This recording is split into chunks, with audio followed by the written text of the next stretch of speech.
Hello everyone, welcome back in trading channel के YouTube channel. मैं अनमोल मित्तल करता हूं आप सभी का फिर से बहुत बहुत स्वागत। देखिए, शेयर बाजार से कम समय में ज्यादा पैसा कमाने का एक तरीका हम आपको बताने वाले हैं और आप सब इस वीडियो को जरूर देखें क्योंकि ये आपको मल्टी बैगर रिटर्न दे सकता है। एक छोटी सी कॉमन सेंस वाली चीज यूज करनी है और आपको अच्छा रिटर्न बहुत ही कम समय में मिल सकता है। देखिए, आज की जो वीडियो का टॉपिक है वो है थीमेटिक इन्वेस्टमेंट। अब ये थीमेटिक इन्वेस्टमेंट क्या होता है, ये फाइनेंशियल वर्ड जो यूज कर रहे हैं हम, ये क्या है? देखिए, ट्रेडिंग चाणक्य यही काम करता है कि आपको फाइनेंस आसान शब्दों में सिखा दे और ये जो भारी भरकम वर्ड है फाइनेंस के, इसकी जरूरत आपको ना पड़े। क्योंकि देखिए, पैसा तो सबको बनाना है, पैसा सबको चाहिए। बच्चों का फ्यूचर सिक्योर करना है, अपना फ्यूचर सिक्योर करना है, माँ बाप को अच्छी लाइफ देनी है, तो बहुत सारी चीजें हैं और ये सभी चीजें पैसे से जुड़ी हुई है, राइट? तो यहां पर थीमेटिक इन्वेस्टमेंट क्या होती है, देखिए दो तीन एग्जांपल लेंगे और आसान भाषा में ये थीमेटिक इन्वेस्टमेंट किस चिड़िया का नाम है ये आपको समझ में आ जाएगा। जैसे कि हम अभी रिसेंटली की ही बात कर लेते हैं। जैसे कि अभी कोरोना काल था, कोरोना वायरस आया, लॉकडाउन लगा, तो इसमें क्या हुआ, जब लॉकडाउन लगा तो बच्चों की जो शिक्षा है, एजुकेशन है, वो पूरी तरीके से रुक गई क्योंकि वो स्कूल नहीं जा सकते। तो क्या कोई ऐसा सोर्स था जिससे वो पढ़ सकते थे? तो वो सोर्स था दोस्तों इंटरनेट। इंटरनेट के थ्रू वो ऑनलाइन क्लासेस देख सकते थे, अपने टीचर से वीडियो कॉलिंग कर सकते थे, वीडियो कॉलिंग के थ्रू टीचर्स पढ़ा सकते थे। टीचर अपने घर पर है, बच्चे अपने घर पर है और दोनों का इंटरेक्शन इंटरनेट के थ्रू हो रहा है। तो ऐसी जितनी भी कंपनियां थी जो ऑनलाइन क्लासेस से जुड़ी हुई थी, या ऐसी जितनी भी कंपनियां थी जो मोबाइल ऐप वगैरह या वेबसाइट वगैरह के काम में जुड़ी हुई थी, जो इस तरीके का ऐप या फीचर बना सके, उन सबको बेनिफिट हुआ। और अगर हम बात करें जो आईटी कंपनियां हैं, ये सभी काम आईटी कंपनी करती है। तो आने वाला जो समय है वो आईटी कंपनियों का है, क्योंकि यहां पर सिर्फ एजुकेशन की बात नहीं है, होम ऑटोमेशन, हमारा जो ऑफिस ऑटोमेशन है और बहुत सारी चीज, हर इंडस्ट्री के अंदर आईटी की रिक्वायरमेंट होने लग गई है क्योंकि यहां पर ऑटोमेशन होने लग गया है। जहां पर ऑटोमेशन होगा वहां आईटी कंपनी की रिक्वायरमेंट पड़ेगी, सिस्टम की रिक्वायरमेंट पड़ेगी। कंप्यूटर बेस्ड जितना भी हम काम कर रहे हैं उस सब के अंदर हमें आईटी डिपार्टमेंट की जरूरत पड़ेगी। और जितनी भी आईटी की कंपनियां हैं ये बेनिफिट लेने वाली है। और ये थीमेटिक इन्वेस्टमेंट को हम सीधी भाषा में समझे तो इसको हम कहते हैं माइक्रो लेवल ट्रेंड। यानी इकोनॉमी के अंदर जो ट्रेंड आने वाला है उसको हम कॉमन सेंस से समझे कि कौन सा ट्रेंड आने वाला है, और ये हमने कॉमन सेंस यूज करा, राइट? एक और एग्जांपल लेते हैं। देखिए, हर दूसरे घर में कोई ना कोई व्हीकल मिल जाता है, टू व्हीलर मिल जाता है, फोर व्हीलर मिल जाता है। आने जाने के लिए बहुत सारे साधन है, कमर्शियल साधन है। प्लस हम आने जाने की बात क्यों करें, हमारे डिफेंस के लिए बहुत सारे वाहनों की जरूरत पड़ती है, सबके लिए ऑयल की जरूरत है, फ्यूल की जरूरत है, हमें डीजल पेट्रोल चाहिए तब जाकर के वो चलते हैं। अब ये जो डीजल पेट्रोल है एक ना एक दिन खत्म हो जाएंगे, तो अगर ये खत्म हो जाएंगे फिर ये जो हमारे व्हीकल है कैसे चलेंगे, ये जो वाहन है हमारे कैसे चलेंगे? अब इसको चलाने का जो दूसरा ईंधन है वो है इलेक्ट्रिसिटी, राइट? इलेक्ट्रिसिटी पावर से यह काम किया जा सकता है क्योंकि बहुत सारी इलेक्ट्रिक गाड़ियां चल रही है, बहुत सारी स्कूटीज वगैरह चल रही है, आजकल तो बाइकें वगैरह भी आ गई है जो बैटरी से चलती है। और अगर आप देखें जो हमारी ट्रेनें वगैरह जो पहले कोयले पे चलती थी, अब ज्यादातर जो ट्रेनें हैं वो कोयला और डीजल को छोड़ करके इलेक्ट्रिसिटी पे चलने लग गई है, राइट? तो यहां पर इलेक्ट्रिसिटी बनाने वाली कंपनियां प्लस इलेक्ट्रिक वाहन बनाने वाली कंपनियां, दोनों का जो फ्यूचर है वो ब्राइट लगता है, राइट? तो इसको हमने समझ लिया कि मैक्रो लेवल के ऊपर जो ट्रेंड है इस तरफ जा सकता है। तो एक थीम बन सकती है इन स्टॉक्स की, जो जो ये कंपनियां हैं और उसके ऊपर इन्वेस्टमेंट की जा सकती है। वीडियो के अंदर बने रहे, पूरा सॉल्यूशन बताएंगे, आधे सॉल्यूशन पे नहीं छोड़ेंगे आपको, राइट? तो ये दोस्तों हो गया हमारा माइक्रो लेवल ट्रेंड जो हमने एनालाइज कर लिया और इसकी थीम बना के हम इन्वेस्टमेंट कर सकते हैं जिसमें कम समय में ज्यादा पैसा बन सके, राइट? एक और एग्जांपल दोस्तों लेते हैं। दोस्तों देखिए, मेरा मानना यह है कि जैसे जैसे हम डेवलपमेंट की तरफ बढ़ते हैं तो हम नई नई बीमारियों को इजाद करते हैं, और जैसे जैसे हम जंगलों की तरफ या नेचर की तरफ बढ़ते हैं वैसे हमारी बीमारियां कम होती चली जाती है।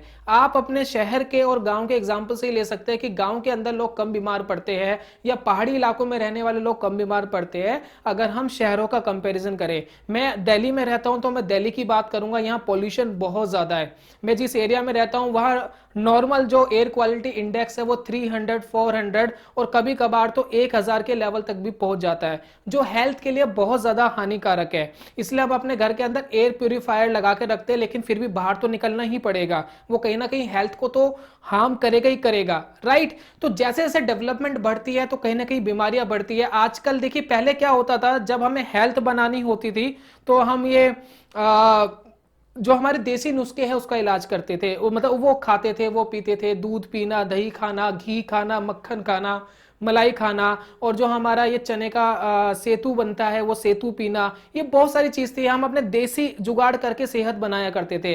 आजकल क्या है, ये भी सब फार्मा कंपनियों ने अपने हैंडओवर ले लिया शहरों के अंदर। आजकल केमिकल से बनी बहुत सारी चीजें आती है सेहत बनाने के लिए, तो यहां पर हेल्थ मेंटेन करने के लिए भी हम फार्मा के ऊपर डिपेंडेंट हो गए, नेचर को छोड़ करके। और आने वाला टाइम भी कुछ ऐसा ही है, जो नई नई बीमारियां लेकर के आ रहा है। जैसे हम कोरोना की ही बात कर ले तो फार्मा कंपनियां जिंदगी भर चलती रहेगी, इसका जो ट्रेंड है वो चलता ही रहेगा, क्योंकि बीमारियां तो बनी ही हुई है और नई नई बीमारियां इजाद हो रही है, बल्कि लोग जल्दी जल्दी बीमार पड़ रहे हैं। पहले सालों सालों में सुना करते थे किसी को हार्ट अटैक हुआ, कैंसर हुआ, आजकल तो परिवार में ही कोई ना कोई मिल जाता है हार्ट अटैक वाला। मेरी फैमिली के अंदर ही मेरे फादर है, जिनको अभी रिसेंटली 4-5 साल पहले हार्ट अटैक आया था, और यकीन मानिए कि मैंने 2 घंटे के अंदर 4 हॉस्पिटल चेंज करे थे, और तब जाकर के उनका ट्रीटमेंट स्टार्ट हो पाया था, क्योंकि हमें यही नहीं पता था कि इनको प्रॉब्लम क्या हुई है, और कुछ हॉस्पिटल जज भी नहीं कर पाए थे कि इनको प्रॉब्लम क्या हुई है। तो यहां पर जो बीमारियां वो लगी हुई है, और उनकी दवाइयां भी 4-5 साल से रेगुलर चल रही है, ऐसा नहीं कि वो उन्होंने हार्ट की दवाई खानी बंद कर दी है।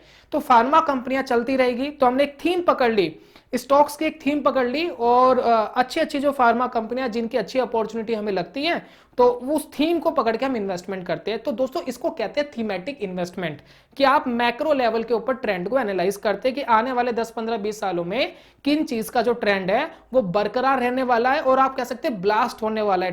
ट्रेंड मतलब इतनी तेजी से भागेगा, मतलब मजा आ जाएगा इन्वेस्टमेंट करके, राइट। तो ये थीमेटिक इन्वेस्टमेंट किस चीज का नाम है, ये आपको समझ में आ गया होगा। अब इसको करें कैसे, देखिए हम चलते हैं एक बार फायर्स के पास। फायर्स ने थीमेटिक इन्वेस्टमेंट को बहुत आसान, बहुत सिंपल करा है।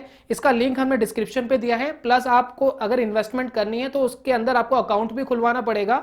मैं दोनों लिंक आपको नीचे प्रोवाइड करवा रहा हूं ताकि आपको कोई दिक्कत ना आए। अगर आप देखें इस पेज को देखें फायर्स के, तो थीमेटिक इन्वेस्टमेंट क्या होती है बताया, इन्होंने एक्सप्लेन करा है। साथ में कुछ थीम हम देखते हैं, जैसे कि एक आईटी की थीम आपको स्क्रीन के ऊपर दिख रही है। अभी जो आईटी की थीम है, इसका रिटर्न अगर आप देखेंगे ना, कमाल का भयंकर रिटर्न है, 40% से ज्यादा एक साल में। और क्या चाहिए, तो हमें दिख रहा है कि जो आईटी है वो बहुत अच्छा कर रहा है। अगर इसमें लंबे समय के लिए पैसा लगा दिया जाए तो हो सकता है कि आपका पैसा मल्टीबैगर बन जाए। इसमें सारा पैसा लगाने की बात नहीं कर रहे हम, कुछ परसेंटेज, 5%, 10% पैसा, या थोड़ा एसआईपी भी आप कर सकते हैं। बीच बीच में जब भी आपके पास पैसा आए, आपको इन्वेस्टमेंट करना हो, तो उस थीम के अंदर आप पैसा लगा सकते हैं। एक थीम और देखते हैं हम, अगर आप देखें ये ऑल वेदर वाली थीम है। अभी जो ऑल वेदर वाली थीम है, इसमें क्या है कि पैसा जल्दी आपका रिड्यूस नहीं होता है, फ्लक्चुएशंस कम होती है। तो जो लोग बाजार की फ्लक्चुएशन से डरते हैं वो इस थीम के अंदर पैसा लगा सकते हैं। इसमें गोल्ड, निफ्टी प्लस इंटरनेशनली जो इंडेक्स है उसको भी इंक्लूड कर लिया जाता है। तो ये जो आपको है ज्यादा बेनिफिट उन लोगों के लिए जो फ्लक्चुएशन से ज्यादा डरते हैं। उसके बाद हम बात कर लेते हैं एक और थीम की, बैंकिंग वाले की। अब देखिए, बैंकिंग का हमने एग्जांपल नहीं लिया इस वीडियो में, एक एग्जांपल बैंकिंग का भी ले लेते हैं। जब कोरोना आया तो लोगों ने ज्यादा जो देखिए पैसे निकल नहीं रहे थे, कैश भी कई बार एटीएम पे खत्म हो गया था, और काफी लोग कैश ले नहीं रहे थे क्योंकि वायरस इधर से उधर ना चले जाए। कोई अगर कोरोना वायरस से इन्फेक्टेड है तो अगर नोट वो किसी और को देता है तो हो सकता है वो वायरस उस दूसरे व्यक्ति तक पहुंच जाए। तो इससे बचने के लिए लोगों ने क्या सोल्यूशन निकाला कि ऑनलाइन पेमेंट कर दो। देखिए, मैं कुछ देशों के नाम लेने वाला हूं, जैसे कि स्वीडन की बात करें, यूके की बात करें। ये ऐसी कंट्री है जहां से 80-85% जो ट्रांजेक्शन है वो बिना कैश के होती है, कैश यूज नहीं होता। ये वॉलेट वगैरह, मोबाइल बैंकिंग वगैरह, हमारी वॉलेट बैंकिंग वगैरह, इसके थ्रू काम होता है, और ये सभी को करना चाहिए। देखिए, इसका बहुत फायदा है। एक तो हमारे देश के पास कैश फ्लो बना रहता है, और जो कैश फ्लो जितना बैंकों के पास बना रहेगा उतना ज्यादा बेहतर रहेगा हमारा देश। यहाँ पर सरकार के पास रिकॉर्ड भी रहेगा कौन कितने पैसे कमा रहा है, और सरकार को उस हिसाब से टैक्स भी चुकाना पड़ेगा। देखिए, थोड़ा सा बुरा लग सकता है कुछ लोगों को, पहली माफी चाहूंगा। बहुत सारे लोगों को आदत क्या है, टैक्स बचाने की। टैक्स बचाने की आदत क्यों है, क्योंकि वो सोचते हैं कि जो हमने कमाया है वो हम अपने ऊपर खर्च कर रहे हैं, इसमें हम सरकार को क्यों दें।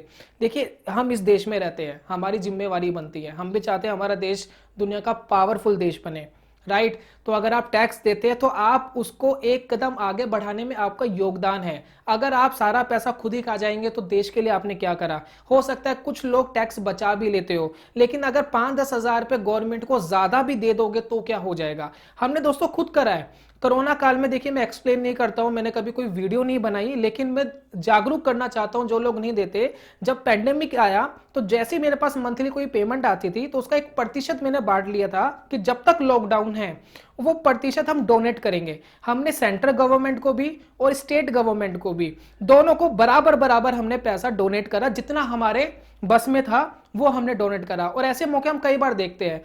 अगर हम देखें यहाँ पर जब आर्मी के ऊपर कोई अटैक होता है तो उसके ऊपर जब डोनेशन देने की बात होती है तब भी हम कोशिश करते हैं कि जितना हमसे हो सकता है उतना हम डोनेट करें। देखिए ये हमारा देश है, हमें इसके लिए काम करना है, तो हम जितना टैक्स देंगे, जितना ईमानदारी से बनता है, आपको खुद पता है आपका टैक्स कितना बनता है, उसको बचाना क्यों है, वो टैक्स क्यों ना गवर्नमेंट को दिया जाए, राइट। तो वो टैक्स देने से हमारा देश तरक्की करता है और हम असल में तभी देशभक्त माने जाते हैं। सिर्फ नारे लगाने से कुछ नहीं होगा, सिर्फ स्पीच देने से कुछ नहीं होगा। सबसे पहले हमारे पास जो पैसा है वो इंपॉर्टेंट है, तो पैसा होना चाहिए।